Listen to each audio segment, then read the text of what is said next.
It's not enough to just look at traditional KYC sources or run diagnostics on email addresses, thinking about the strategies that maybe worked 5 or 6 years ago.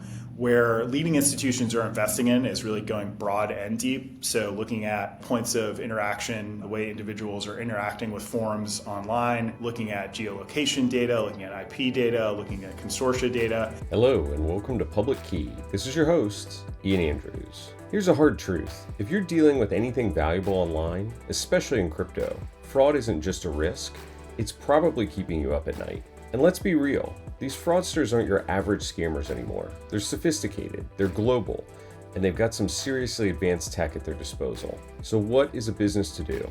Today we're bringing back one of our most popular episodes from 2023, with some fresh insights that make it more relevant than ever. We're diving deep with Tommy Nicholas. He's CEO of Alloy, a company that's been fraud-fighting superhero for over 500 top banks, fintechs, and crypto companies worldwide. Tommy's going to challenge everything you think you know about fighting fraud. He'll explain why traditional approaches just aren't cutting it anymore, and how automation and AI might be our best shot at staying ahead of the bad guys. Plus, he'll share why we need to stop obsessing over individual transactions and start focusing on the people behind them. But here's what makes this episode special. We've added fresh commentary from Rich Scioli, Alloy's General Manager of Global Fintech. Rich brings us up to speed on the latest in fraud prevention, crypto security, and gives us the real story behind the rise and fall of embedded finance. Ready to level up your fraud fighting game? Let's dive in. Today I am joined by the CEO of Alloy, Tommy Nicholas. Tommy, welcome to the program. Hey, Ian. Thanks for having me. Excited to be here. I think your company is one of the firms that I never heard of until I got into this world of crypto compliance. And now I have an appreciation for kind of the scale and importance of the role your technology plays across the fintech ecosystem. Maybe let's assume the rest of the audience is kind of like me and maybe not as familiar. Where did Alloy come from, and kind of catch us up to the present of what you all are doing today? It's actually funny that you mention crypto compliance, because Alloy's main role is not necessarily to work with crypto companies. It's to work with all companies that deal with money of any kind to manage risk for them without impacting their users. So compliance, AML risk, credit risk, and fraud risk in retail financial services. But how we actually started the business was from experiences that we had working in ACH payment processing, not specifically for, but largely for money services businesses, which included crypto companies, and realizing that the systems behind the scenes that needed to make sure people were who they said they were, weren't there to commit fraud, weren't buying cryptocurrency to commit money laundering, weren't looking for margin or credit that they couldn't pay back, inclusive of floating payment times to be faster. That those systems were very hard to build for technical companies that needed to issue bank accounts, transfer payments, sell crypto, whatever it was that touched money on the internet. And we were surprised to find that while there were a lot of solutions in the space to address parts of the problem, there were no infrastructural level solutions to what we would call decision-making or full risk management. And that's what we set out to build. We're really the operating system and the decision-making layer that integrates the entire ecosystem of, again, AML, compliance, fraud, and credit providers to stitch them together into a cohesive, automated, and effective decision-making apparatus for companies that need to make decisions about their customers in real time in financial services on the internet. That sounds awesome, because I can just kind of think about the landscape in my head, and I can probably come up with half a dozen companies that do just one piece, like KYC. And really within Know Your Customer, they're really doing identity verification at the point of account opening. But that's really just one slice of the problem that you're trying to tackle at Alloy, right? That would be either a plug into your solution, or you could potentially roll up a bunch of point solutions that a company is maybe trying to assemble on their own, I'm guessing. Yeah, you got it, man. So the jobs to be done are, you're applying for a credit card. The jobs to be done are verify the customer is who they say they are, make sure that their intent is not to commit fraud, but also to assess their credit worthiness and whether they're a money launderer.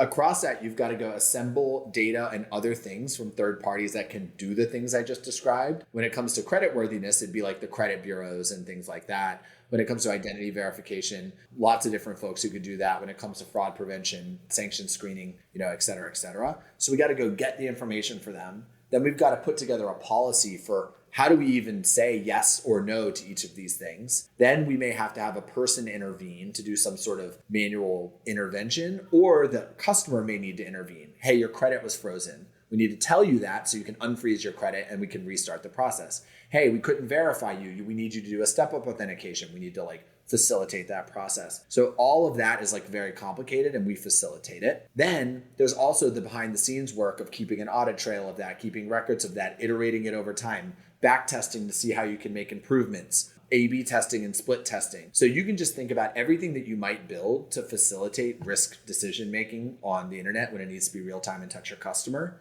Instead of having to build those systems, you just install one simple API and SDK, and we can control all of that for you, regardless of how you decide to actually go about it in the future, regardless of the providers you decide to use, regardless of how your policy evolves over time, regardless of how many different ways you want to split, regardless of how you want to split on geography or customer type or whatever. I almost think of us like a core or a processor or an operating system for the risk ecosystem, not a particular application or product within the risk ecosystem. I mean, to me, it sounds very much like the first experience I had when someone showed me Stripe. It was like, oh my gosh, you've simplified what was like a stack of paperwork and months to years of developer complexity to integrate something as simple as accepting credit cards down to a really simple API call, and you've made the entire experience pleasant. I feel like you're kind of tackling the next pillar in financial services complexity for companies that are trying to get into the space.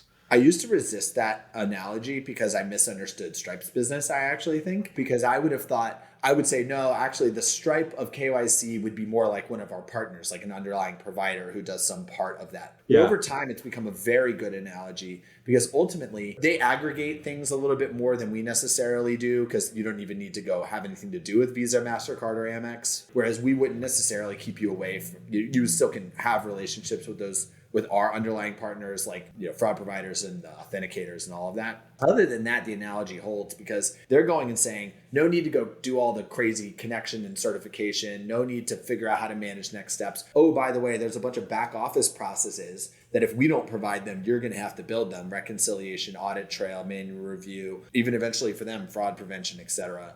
If you really think about it, like financial services is like ledgering, payments, and risk. And there's core system for ledgering. So that'd be like the banking cores, like FIS, Jack Henry, Fiserv. They just do the core functions of facilitating deposit holding and lending and a whole bunch of other things. There's payments, that's like Stripe and all sorts of other payment processors. They are not Visa, Amex, etc. They are just the facilitators of the whole process. In the risk ecosystem, fraud, credit, and compliance risk, that wasn't really considered a category, but it's like, to me, 1/3 of financial services. It's like the money you hold, that's the ledger, the way the money moves, that's the payments, and then the risk of all of that. And so I think it was inevitable that as financial services moved online, that gap would become obvious, and it's very obvious to the market now. Even 9 years ago, it wasn't necessarily obvious that that category needed to exist, but it definitely does, and that's what we do. It trends along with the digitization of everything, right? Like as we get more and more of the back office or infrastructure layer technology brought online, it allows us to iterate much more quickly in the retail user land experience, and there's much better products that come out of it. Catching up on some of your marketing content, I, as a CMO, kind of enjoy putting a stake in the ground. So you published a blog this summer. Your fraud model is broken was the title. Unpack that for us a little bit. Like what led you to pen this blog, and what's really the story here about why most people are approaching fraud the wrong way? Well, the real reason that we penned that blog is actually my own frustration. And it's pretty rare that we make a statement that really does come from me. We have a lot of smarter people than me thinking of things all the time, but I've spent a lot of time with our customers, with the technology in the space. Like I've been in the guts of the problem of predicting whether a customer is going to defraud you for a long time. And something that was really frustrating me. We were having difficulty explaining a concept to folks who would come to us and say, we're issuing a credit card. We need somebody to figure out if our credit card transactions are fraudulent. And I would constantly try to break this down for people. Just credit cards are just one example, but this is the one that really, there was actually really three things that could happen where the transactions could, well, first of all, transactions can't be fraudulent because transactions are not sentient. So the person is the fraudulent one. So let's start with that. And second of all, there's three things that can happen. Like one, the customer was always going to commit fraud from the beginning, and they are who they say they are. The second is that they're not They signed up with somebody else's identity in some way. There's a bunch of different ways that could happen. That becomes super multifaceted. They stole an identity. They created one from scratch. They tricked somebody into using their identity for them. A million things that could happen. And the third is that the card was stolen and somebody else used it, but the person who originally got it was who they said they were. The transaction matters very little other than as a signal for whether the person always intended to commit fraud from the beginning, which is the first two types, and the by far most prominent types of fraud online. It's so easy to sign up for the thing that you go figure out some way to sign up for it, use somebody else's identity, commit fraud. And then even in the instance where the transaction can be determined to be not the kind of transaction the original cardholder would have normally done, and therefore something you should block. Where the transaction in that sense is pretty important because you're just different type of transaction than this customer usually makes. Well, you're still trying to figure out whether the person changed from one person to another person. And so the whole framing of trying to figure out whether these transactions are fraudulent makes almost literally no sense for the instance where the customer was always intending to defraud you in the first place. Because at most, the transaction's details are an enhancement on the information that you really know or should know about the customer, which is really what you're trying to figure out. And even in the instance where the transaction is probably the key point of information because you're trying to figure out using a transaction whether the card changed hands, any information you can possibly know about how the person changed would be more impactful. And increasingly with digital devices, we have hints that could have happened. Yeah, this is what I was curious to dig in on is what's the solve here? So if instead of focusing exclusively on the transaction level, we need to focus on the person level. There's a headline in the blog, people steal money. I'm on board with that. What's the technical solution to enable companies to better prevent fraud? What should they be shifting in terms of their approach? So just to even think about why is this not the dead most obvious thing anybody's ever said? It's actually just rewind and think about who had credit cards and bank accounts, just to use those two examples, even 10 years ago. It was people who had opened those accounts and to some extent in person. It's very hard to commit fraud at scale in person. There's lots of fraud committed in person. I just mean it's hard to do it at the scale that you can commit fraud on the internet in person. So there are people who opened bank accounts in person, most of which weren't fraudulent. And the products they were using were built for people who were operating things largely in person, like swiping at terminals and various stuff like that. So the language that people have just used around fraud, particularly as it relates to payments, makes sense in the context of, well, most of the users of these products started off as strongly authenticated as you can possibly be because they walked into a branch. And yes, they may have always been intending to commit fraud, but we have credit bureaus and other things to try to figure that out and make it so you can only do that a maximum of one time. And then B, we knowing a lot about that person wouldn't tell us a ton other than we want to know what do they typically do so we can figure out if they do something else, because that's probably not them.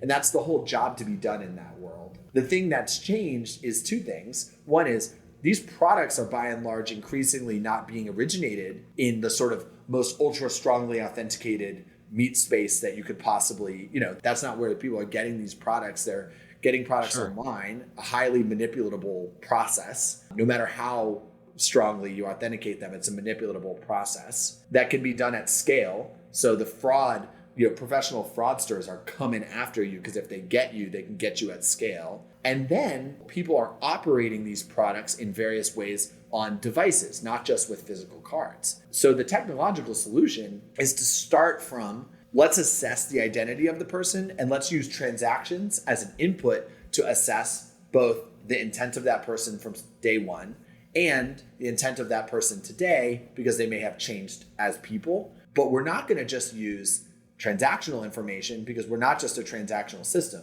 We're going to use identity information, the information we know about how they signed up, where they were, where they live, what devices they use, what their history is, and various things like that. And that's going to give us a more robust picture. Have you actually been able to observe a shift in occurrence of fraud or detection of fraud in your customers that have adjusted their approach and model? What was frustrating for me in trying to make this point originally is even the people who were asking us had already had success with a more entity and person specific approach to fraud. because it's sort of known that the best way to stop fraud is at the front door. Like, just don't open accounts for people who are stealing other people's identities, creating synthetic identities, or are just here to commit fraud in the first place. What was frustrating was the assumption that once you've done that, if you got it wrong on the other side, that information isn't the key information for figuring out if you got it wrong. You did open an account for somebody who intended to commit fraud. I still think there's a general orientation in the industry that the only way you would figure that out is like by, looking at time series data of transactions and trying to build a model of like what a fraudulent transaction looks like. But we've proven like over and over and over again that it's the merging of those data sets that tells you what you miss during the authentication stage. And that's really the point we're trying to make to people here with that blog. I'd love your organization's produced some data on what's actually going on in the industry. One of the interesting pieces of content we'll link to in the show notes is your state of compliance benchmark report. One of the topics that I hear a lot from the compliance professionals that listen to this show is how much time and effort goes into suspicious activity reports. I mean, this is kind of a hallmark of the industry going back for years, and you put some numbers behind the scale of the number of SARs that are being produced by organization. I think 10,000 SARs on average for small and medium-sized organizations who are dedicating 1 to 24 employees for reviewing and filing those suspicious activity reports. And that escalates for large organizations up to 50,000 SARs per year. Yeah, it's a lot. Which is staggering. You talk a lot about automation as being like critical to solving this problem, because I look at that and that's just cost center of compliance inside of a business. You're never going to get resource allocated correctly to the obvious demand and need that's there. What's the answer here? Because I feel like it ties into this conversation we're just having about fixing the way people think about fraud. They are related. The theory is we're going to track suspicious activity across all financial institutions in the US or globally, and we're going to find trends, and we're going to catch bad guys, and we're going to do all this stuff. Well, I think there's two things. One is we would love to see, and I think the whole industry would love to see, a little bit more accountability from regulators, that's actually happening and it's effective. And I think it is a little bit, but like we'd love to, I think it would be good to show more of that or to share more information and data and actually allow more people to be helpful with the information they have from these SARs. Because filling out even one of these suspicious activity reports manually, I think it's like over 100 questions. It's a lot. It takes a long time. And it's not just filling out the information, but you have to come up with a narrative and you have to sort of put a lot of stuff together. And then there's a bunch of other stuff that happens. Like you may have to file a continuing activity report if the customer you filed the suspicious activity about, hey, this person might be money laundering, we're not sure.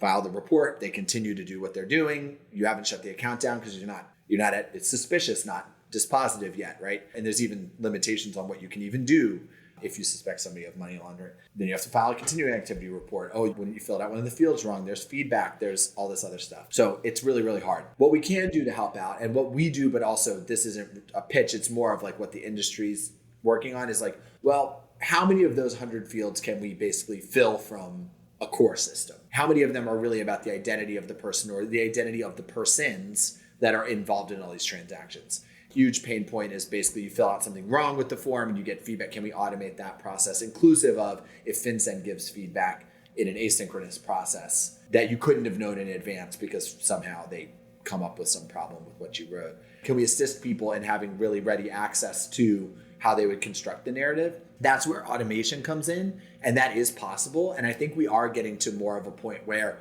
just writing deciding that the investigation showed money laundering and writing the narrative will be the bulk of the work that needs to be done. I think that can be done through our system. If you're combining the identity information and the transactional information in one place, I think we can help with that. And I also look forward to someday, maybe even some of the narrative generation being computer assisted. I think I'm a big skeptic of large language models as having a role in fraud prevention and compliance generally, but that's one area I think they could be killer. I think it would be a great, safe, really good use of large language models to summarize a big set of information that humans already decided what happened with, but goddamn, they got to write a lot of stuff about it. I think like a GPT type, something like GPT-4 or another large language model could be appropriate for that. But I would say 98% of what needs to happen is actually just getting information from here and putting it there. And that's a lot of what we've been working on automating for our customers.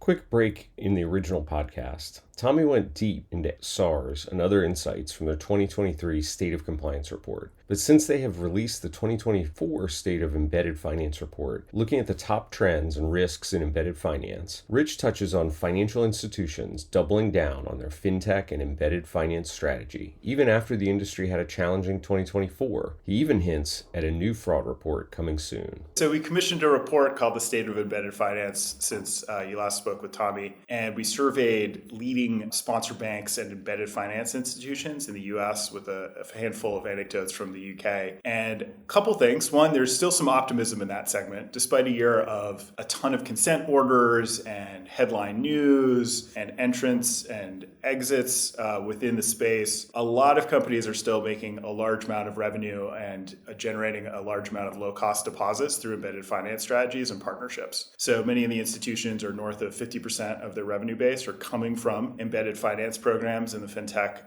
partnership ecosystem, and they're doubling down. So institutions that have really committed to this model are committing to make it a safer, more transparent, more collaborative experience with their fintechs and regulators. So we're still seeing people in the space. On the other end, of course, it's been a year of regulatory attention, and that's driving what we think is productive technological investment and a desire to be more collaborative. About 80% of respondents to that survey highlighted technology and compliance as key focus areas. Thought that would be about 100%, but it's a little closer to 80%. So we're still seeing a lot of attention and focus in these models in the US and certainly in the UK as you think of fraud, and a little bit of a preview. We're going to be rolling out a state of UK fraud report in a few months. APP fraud is dominating the headlines. So how can we protect institutions from account takeover and push payment fraud as headlines? Now back to the original episode. One of the critiques that I hear echoed a lot in the industry is, okay, the entire surveillance apparatus that has kind of probably started in the 70s with the Bank Secrecy Act being passed in the United States and then was extended significantly post 9/11 with the Patriot Act is somehow like theater. Like, it doesn't actually serve a real purpose of protecting the United States from terrorists or protecting, consumers. Like, it's just a huge expense and burden on everybody with very little real results. Like, what's your perspective on that as somebody that kind of sits in the industry and works with companies who are carrying that burden? Like, it doesn't feel realistic to me, but I'd love your opinion. It's not fully true at all, of course. Yeah. And there's a lot of money laundering that is prevented. There's a lot of people who go to jail for having committed serious financial crime. A lot of what's happening is that they're looking for big fish. They don't want to chase down. They can't chase down, or they're not necessarily focused on chasing down every little thing that goes wrong and every bad thing that happens. They're collecting this information so that when something really, really serious is happening, they can swoop in with insane precision and stop it and then prosecute successfully, whether that's with another nation state that they have to make the case to, or whether that's in the US judicial system. That's the biggest thing that I think people just lose, is they're not interested in or capable of prosecuting and litigating every single case of money laundering that exists. They're looking to stop big rings of it all at once so they don't tip their hand because of resources, like all this other stuff. I'll criticize them in citizens have a right to be, and I think have to be, informed about the effectiveness of their government, and especially a private sector that's being asked this much. What is asked of the private sector when it comes to money laundering controls in particular? It is a humongous cost burden, et cetera, and it has humongous costs on consumers too. Time, access, et cetera. Those costs need to be taken into consideration. And I think the absolute minimum the federal government in particular could be doing is providing more transparency on what is being done, what isn't being done, what can be done, what's being worked on. I'm not saying, hey, let me show you some cases that are in progress so we can screw them up and let some criminals off. But there needs to be more transparency and narrative provided, because even industry professionals who work in AML will say, oh, it doesn't catch any money laundering, right? You'll even hear that from people who are as educated as they could possibly be on the topic.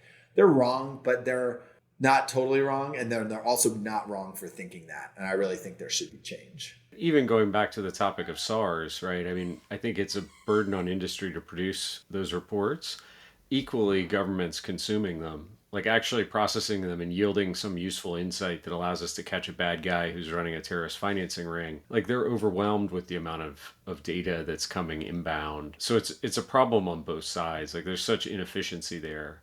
And if the government doesn't provide transparency and feedback, it's like if a team at a company doesn't provide transparency and feedback. Sometimes it's because they're geniuses and they're just crushing it, but sometimes it's because they're screwing everything up and they don't know what they're doing and they could use help. That is sometimes what is going on. And, the American people will lose trust in institutions where they suspect that maybe they're screwing everything up. It comes to light a decade later that they were, and they say, well, everything must be screwed up like that. And it's certainly not the case. I really think this is an area where the narrative will always be, this is a waste of time, this is a waste of money, but we have to do it.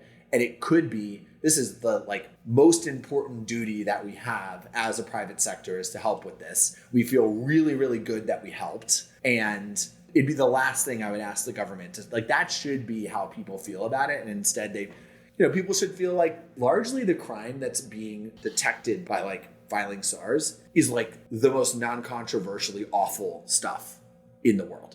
It's like child trafficking. It's we should all feel really, really good about stopping. That's right. There's nobody that's in favor of enabling human trafficking. I mean, you've got a great slide, one of the compliance reports, that talks about leading indicators for suspicious activity: money laundering, tax evasion, identity theft, bribery and corruption, insider trading, human trafficking, terrorist financing. Pretty bad stuff. Yeah. That great. So we feel like we're Sisyphus pushing the rock up the hill, and we could feel like Captain America. It's a miss by the federal government. Let's shift gears a little bit. You touched on it earlier that one of the interesting things that's happened over the last 2 decades is this transition from where you used to, if you wanted a bank account or a credit card, you walked into a bank branch in person with a bunch of identity documentation. Perhaps you already have a relationship with the bank in some capacity. But even if you're a new customer, they go to great lengths to verify your identity. Now you can get a new credit card in under 15 minutes via an internet browser anywhere in the world. It's a pretty straightforward, streamlined, simplified process. What has that done in your impression from a threat landscape perspective? Who are the threat actors that you see taking advantage of that shift in the customer onboarding model? And where's the money being made if you're the bad guys taking advantage of this? I think the easiest way to explain this is to just go ahead and say, let's say that the online 15-minute credit card application actually went to exactly as many lengths to verify the identity as the in-person branch application. That is often not true. Let's just say it is. Why is the threat landscape still changed dramatically? It's just meat space versus bits. It's just, if it turns out that an exploit can be found, let's say you even have to do a video call with somebody to move your head around and show your ID and all sorts of different stuff. It doesn't matter what you do. It's the fact that if an exploit was found, it could be automated at scale. That's the real problem. And even if it couldn't be automated at scale, maybe it could be mechanical turked at scale. You could recruit a bunch of people to exploit the hole that you find in this process at scale. That might even include tricking people, which it often does, tricking people into opening accounts and then handing them over to you unknowingly and then committing fraud. So there's always an exploit, and now it can be committed at scale. That basically creates this unvirtuous cycle, which is exploit found, organization of some kind, whether that's a state actor or a semi-state actor, or quite often just a group of people that are just motivated to do this and kind of form a loose affiliation, maybe even on Telegram, maybe in person, whatever it is, go exploit an exploit. And then they do it at a bigger scale. Then they do it at a bigger scale. Now they have a bunch of money. They invest in technology. They build AI to actually try to fool the exploit. Now they have more exploits now they have more money. Now they're basically like a startup with $1 billion of funding, to do all this stuff. A combination of, I would say, the exploits that came from pandemic relief and then the exploits that have come from the sort of broad digitization of financial services, inclusive of crypto hacks, that is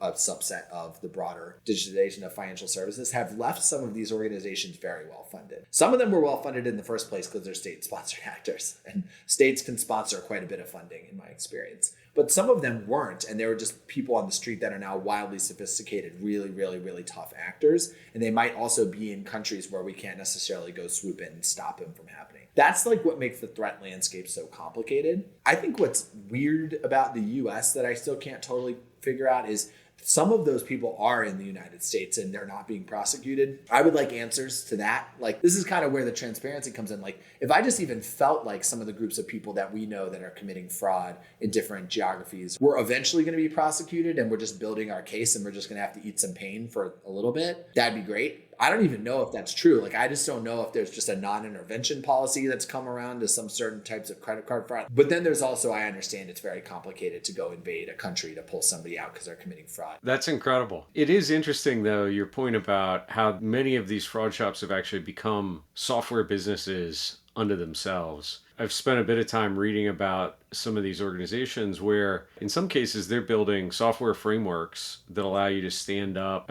entirely fraudulent website that maybe is a trading platform for crypto or for stocks. And they give you an entire playbook to run to recruit people who think they're, using a legitimate service, eventually fleeces them of large sums of money, right? We hear about this all the time under the banner of pig butchering scams. I didn't appreciate quite how frequently that software is cloned. And so, there's been takedowns recently of a couple of these strains, and it's like hundreds or thousands of copies of that trading platform that they've found across, a variety of domains, variety of different languages. And it goes to your point about, the ability to scale. You can automate anything when we're in out of meatware and into ones and zeros. The curveball that really threw me was when I started to notice that people were being manipulated by, or pseudo manipulated by social media, Telegram, etc.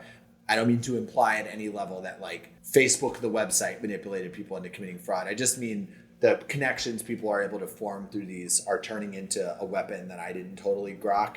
And we saw this really bad in 2020 and 2021 of our customers being like, hey, I'm under a fraud attack. Okay, we figured it out. It seems to be TikTok. And we're like, what, TikTok? And there'd be some TikTok.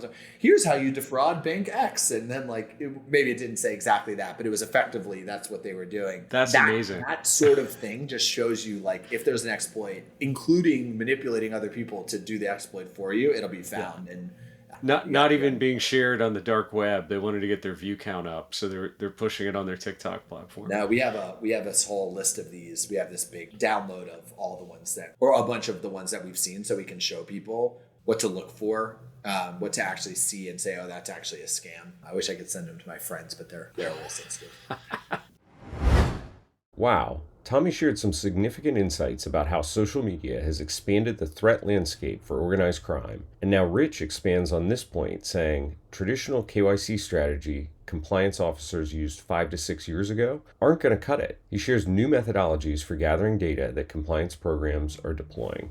So thinking about how fraudsters are taking advantage of different channels to open accounts in a nefarious manner. So certainly we're seeing people look at a broader swath of data than ever before. It's not enough to just look at traditional KYC sources or run diagnostics on email addresses. Thinking about the strategies that maybe worked 5 or 6 years ago, where leading institutions are investing in is really going broad and deep. So looking at points of interaction, thinking about the way individuals are interacting with forums online, looking at geolocation data, looking at IP data, looking at consortia data. So I think the going forward strategy for many fintechs is to look at, one, an adaptive strategy that looks at a lot of data and consistently test it. So I think one of the things that we've learned is that, fraudsters don't have to play by the rules, right? So they can do whatever they want and they can change their tactics really quickly. They're well funded now. They have, big investment arms and are technologically savvy. So they're going to be testing the limits and changing their approaches and attack vectors on a consistent basis. So looking both broad and deep and then having a culture of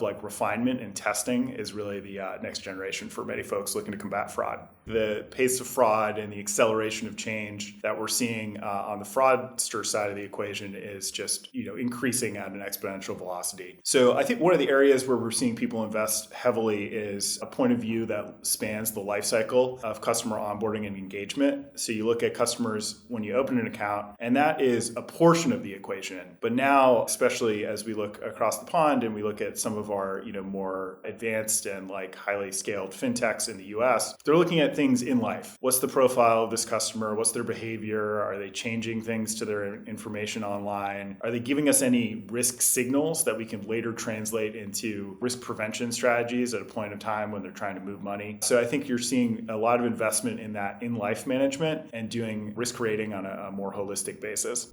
Now back to the original episode. Different topic. We're a crypto podcast, obviously. We're 35 minutes into the conversation. We haven't really talked about crypto at all. But you guys actually do quite a lot of work in the crypto industry. Touch on the scope of that and really how you got into crypto in the first place would be, I think, a fascinating story. What we do for crypto companies is like fairly simple. If they're dealing with money at any level, they are concerned about chargebacks. So they're worried about fraud. Money can be deposited and charged back, and now the customer has the crypto and platform doesn't have the money, so they need to prevent that, or they need to comply with AML regulations, and so we do the verification as it relates to that, and the transaction monitoring, SAR filing, etc. So it's really no different than any other money services business, and we do that with some pretty interesting companies, and would love to work with anyone doing interesting that touches money. So we don't do so much in the world of totally crypto to crypto. It's still regulated in all these different ways. We're just less involved in that. It's usually when there's some fiat component of it somewhere, either an on-ramp, an exchange, any sort of off-ramp, or, even things like issuing a credit card on top of your crypto rewards, which we worked with people on. How I got into crypto, actually it was back in the working in the company that inspired us to start Alloy. Like, we were doing ACH processing and we realized Bitcoin was getting really hot in 2013. If you look at the price chart, doesn't look hot to us now, but it felt hot at the time. It was like Bitcoin's over $300 in the world. And then, there's sort of a bunch of other stuff, really interesting things happening. The Ripple Stellar type replace Swift pitches kind of going around and doing a lot of interesting stuff. There was a lot of, thoughts about how you might run compute on the blockchain, et cetera. And we were just doing a lot of payment processing for those companies. And I got pretty interested in it. Actually, my big aha moment about crypto that got me excited about it was actually like a bit of a false moment, which was there was a company called ChangeTip, which is that you could tweet somebody, you could post on Reddit, you could post a bunch of different places. Hey, ChangeTip you a coffee. And it would go it would either send the person $5 worth of Bitcoin, or it would DM them, you don't have a ChangeTip account. We've created a Bitcoin address for you, and there's $5 worth of Bitcoin in it. And they could only do it because transaction fees were zero, which is what I thought was going to happen with Bitcoin. And I got super excited about it because I got pumped about what it would be like to be able to build like a money thing where you could just do it, permissionless dealing with money basically on the internet. And then I got excited about transaction speeds and fees, which within a couple of years, I had been disabused of the notion that that's what we were going to actually get from crypto in the short run. There's a lot of there was going to be a big academic and practical set of things that were going to need to happen before that was our reality, and not speaking to whether I believe that has or hasn't happened, just that it definitely wasn't. By 2015, we knew that wasn't what it was going to be like for Bitcoin. I think you're seeing a lot of people try and do that again with Lightning Network, right? Like Lightning Network, starting something like Solana, or doing all these different alternative blockchains. Like, I think it could still happen. It may have even happened, you could say. It definitely wasn't happening in 2015. Have you ever added up all the tips that you handed out in Bitcoin at the time? And we joke about it. I bought my co-founder a coffee that I think's up to $1,000 now. He kept all his Bitcoin. I didn't, but he kept all his Bitcoin, which not some crazy amount, but like even these little amounts add up to like just insane. Right. It's insane because we started. By the time we were really interested in it, Bitcoin was fluctuating between $300, $1,000, $300, that kind of range. But when we started messing around, it was way below $300. So like these $5 tips are, what is that, 100, 200, 300x? Yeah. They're out there. They're like, if you just like Google, like, get on Twitter and look up ChangeTip and Tommy RVA, which is my, I didn't delete them. They exist. They're out there. We're going to have a listener who's going to go out and pull all those out. And we're going to get a summary of everything that you paid out in tips and what it would be worth today. I almost forgot about Tommy's fascinating crypto origin story with his co-founder, and before he goes into discovery of NFTs, it would be great to hear Rich's perspective about how Alloy is serving its customers, especially with the price of Bitcoin peaking at over $100,000. There's obviously a resurgence with Bitcoin going over $100,000 this week, but you're also seeing a lot more investment into different strategies in crypto. I think the one anecdote with Alloy is we've seen a lot of our customer base shift into business-to-business use cases, and a lot of our customer base look at cross-border payment use cases as well. So in particular with crypto, I think there's usage of crypto as an asset, like a speculative asset, but there's also uses of crypto just as really a means of information transfer. So where we're seeing some really exciting fintechs and crypto companies come through are really around the use of stable coins for money settlement and money transfer. And I think it really fits well into that Alloy story and narrative where we're looking at both, account opening, a point in time when we first see this person or business, and then ongoing in life where we're trying to track behavior. And I think as we look at our job of, preventing risk and, preventing fraud and partnering with folks like Chainalysis, that's like a perfect overlay. So how can we identify ways to make sure that everything that happens on chain is, safe and secure and documented and understood, and everything off chain in the Alloy universe is similarly that way. So we really look at Alloy and Chainalysis as that like kind of perfect complement from that regard, and looking forward to kind of extending our capabilities together in that domain. Back to the original episode. The more interesting project that got me more into crypto and where I know a lot more about crypto is actually in 2017. Alloy was 2 years old and was a very small company and very stressful company to run at the time because we were very small and had very few customers, and probably it seemed fairly likely that we wouldn't make it just because it's so small. I've talked about this on a bunch of podcasts. It was a really hard time for us, and I'll skip that unless you want me to go into it. But one of the things I started to do to just distract myself on the weekends, this sounds obvious to a lot of founder people, but I guess I tried to stop working on the weekends because it had gotten too stressful to work 24/7 on something that was very uncertain. I went back to working on the weekends, unfortunately, for my wife, although I've mostly stopped again now, shortly thereafter, because things, going up and to the right. But there was this period in 2017 where there wasn't a lot going on at work. We were still grinding our butts off, and I needed something to focus on the weekends that was creative but wasn't work. And I got really, really attracted to the Rare Pepe Bitcoin counterparty wallet, what they called rare digital art at the time, we would call NFTs, although the people who built the Rare Pepe project would strongly disagree with that classification. I got super into not the Pepes themselves, but the idea of creating rare digital art. And I got so into it that I started messing around with Solidity and basically built like a standard and a framework for creating roughly the equivalent on Ethereum because I thought it was easier to program. And I did think and still think that was probably the future of the programmable crypto. And then actually my buddy and I, who now actually works at Coinbase, decided to start and run a festival for what we called Rare Digital Art at the time, the Rare Digital Art Festival. We had the folks from CryptoPunks come, we had the Rare Pepe folks come. CryptoKitties launched between the time we announced the festival and the festival happening, and we had this event in New York City. We didn't know if anyone would come. We had about 400 people could come, and there was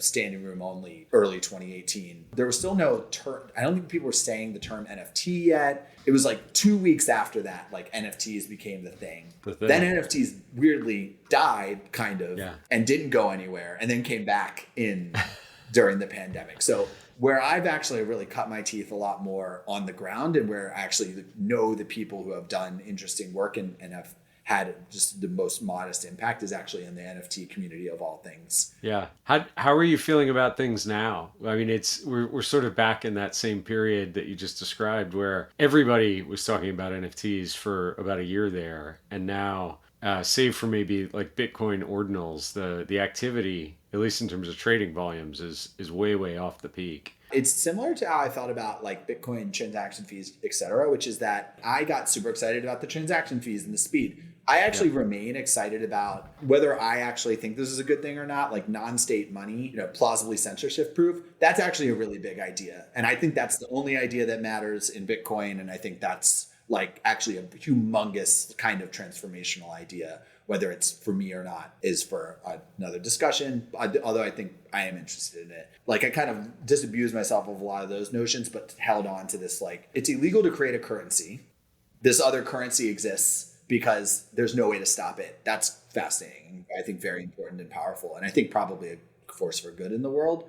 Probably. I have the same with NFTs, which I hate calling them NFTs. We're going to call them NFTs. We can call them rare digital art if you want to. I think know rare what you digital mean. art would have been better, but All right. I'll say NFTs. I got really excited about NFTs for all sorts of things as like representations of music and all these things that people kind of had these ideas about. Like I've come back to the original idea. I should have stuck with the original idea in the first place, which is it's digital art and it's digital trading cards. It's the Joe who was really kind of running a lot of the Rare Pepe stuff always used to say the token is the art. It's the ownership of the token that is the material thing. It's a collectible. And collectibles are not to be diminished in their value. Like collectibles are crazy important. Art is to a large extent a collectible item if you can buy it and you can exchange it. I still think there's incredibly exciting collectibles that will be built. And I do think cryptocurrencies are specifically the only way to do that digitally. I don't think we'll see another way. I wouldn't be interested in another way. The fact that they're plausibly decentralized, censorship resistant, that I plausibly actually own it if I have it, is really, really unique. And some of the NFTs I own and really value, like I still love the crypto covens. I have a bunch of them. I think they're the freaking best. I have some of the OG NFT stuff that's best not to talk about. And I still really value them. And I still think that they will be part of culture if cryptocurrency survives, assuming cryptocurrencies survive. I actually think they will kind of be part of culture and there'll be another revival. But I think we'll get out of the sort of NFTs are your pass into a Taylor Swift concert, like weird era of NFTs are everything. And that drove me nuts. I think it's just going to be the NFT is the NFT. The token is the art. Shout out to Joe. He's the man. I like it. All right, last question as we wrap up. Bringing it back to your business at Alloy, where's the whole market going? And maybe even broader than market, the entire industry of like fraud and compliance. We touched on a lot of the effort that's going in on both sides of industry and government. Any predictions about how we get more effective at stopping the really bad guys, but enabling businesses to do a better job serving their customers and kind of satisfying all the various stakeholders along the way? Like, do we see that in the near term future for everybody, or is that too optimistic on my part? I'm a bad person to ask because I think I'm too close to the problem. It's like if I zoom myself out and say, Tommy, get farther away from the problem and now answer the question. A lot of the nation state issued digital IDs, that's going to be helpful. That's going to make a step in the process more secure and more just frictionless. I'm just a lot less confident that there actually is the incentive apparatus to get some of the other things that I think need to happen done. Like, I'm not sure without visibility and accountability that some of the things that need to get done will necessarily get done. So I'm less of an optimist about that. I do think, though, if I can say a good thing, the explosion of investment in technology to solve these problems, because they kind of simply have to be solved in order to do business on the internet. And maybe they always existed, but they became exacerbated. That's been a good thing. I mean, like you just think about like what you all do, just an incredibly good thing that required a lot of investment to get good at. And that investment moving from investors into the private sector, into companies. The US and Europe are focused on these problems in two very different ways. So we will get innovation on two different spectrums. The European market sees fraud and money laundering largely as one thing, financial crime. The United States very focused on blocking and tackling on like meat and potatoes money laundering, like the things that we talked about earlier. Would love to stop other types of financial crime. Very focused on risk-based approach. You do it the way you think is best. So we will find a lot of ways that are best. European markets tend to be more prescriptive. That has some benefits when you prescribe the right solution. It has some detriments. There are some European markets that have prescribed really bad solutions, and they're going to need to figure that out. So that gives me some optimism. There's a lot of money in the space. There's a lot of innovation. Governments are regulating this from a lot of different angles, so we'll see what works and what doesn't. I still just do get worried, though, when I think about what it's going to take to kind of get the data, information, and transparency together to really unleash the true innovation of the crowd to stop and spot patterns across the whole ecosystem, which I think could happen if governments were motivated. That seems unlikely in the short term. And I think we're more going to see user experience improve because there's a lot of innovation there. We're going to see results on fraud prevention continue to chase after what the fraudsters are doing. Fraudsters are getting a lot of new tools in AI. Fraud prevention companies will have to fight back. So I see that more as a cat and mouse game. I think user experience is continuing to improve. And I think the ultimate sort of dream of really collaborating to stop money laundering at scale is work I'm not even sure is in progress. I'm a little less myself. Well, thank you for the sobering assessment of the industry overall. Tommy, this has been an awesome conversation. Really enjoyed getting to meet you and learn about the business at Alloy.